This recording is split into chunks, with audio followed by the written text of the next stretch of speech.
Coucou les amis, aujourd'hui on va parler de Tchernobyl, l'accident nucléaire qui a eu lieu en URSS il y a exactement 30 ans.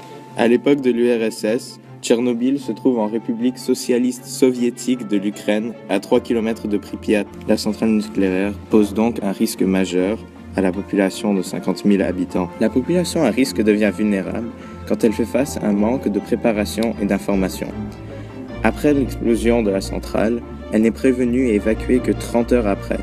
Durant tout ce temps, elle reçoit une dose mortelle et dangereuse de radiation. Donc, que s'est-il exactement passé? Le 26 avril 1986, suite à une erreur humaine, le réacteur numéro 4 de la centrale nucléaire subit une augmentation incontrôlée de puissance. Ultimement, il fait boum. À l'époque, l'explosion à Tchernobyl est le seul accident nucléaire de niveau 7. Le deuxième dans l'histoire est à Fukushima en 2010. En effet, la gravité de l'accident est facilement mesurable par le taux de radiation émis par l'explosion du réacteur. À cette époque, en URSS, l'unité de mesure de radiation est le Röntgen.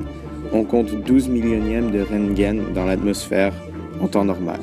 Après la catastrophe à Pripyat, on compte environ 600 000 fois la norme de Röntgen, tandis qu'au sud de la centrale, on compte jusqu'à 1000 Röntgen. En effet, 2 jours après l'explosion du réacteur, 1200 tonnes de magma brûlent encore et continuent de cracher des litres de gaz et de la poussière radioactive qui s'étend jusqu'en Europe. Ultimement, cette catastrophe, qui envoie des milliers à l'hôpital de Moscou, finit par contaminer des terres des centaines de kilomètres plus loin avec les nuages radioactifs et effraie la population du monde entier. Aujourd'hui, Pripyat devient une ville fantôme et on a construit un sarcophage sur le réacteur explosé pour limiter le taux de radiation. Alors arrêtez de construire des centrales nucléaires et utilisez des énergies renouvelables et bonnes pour la planète.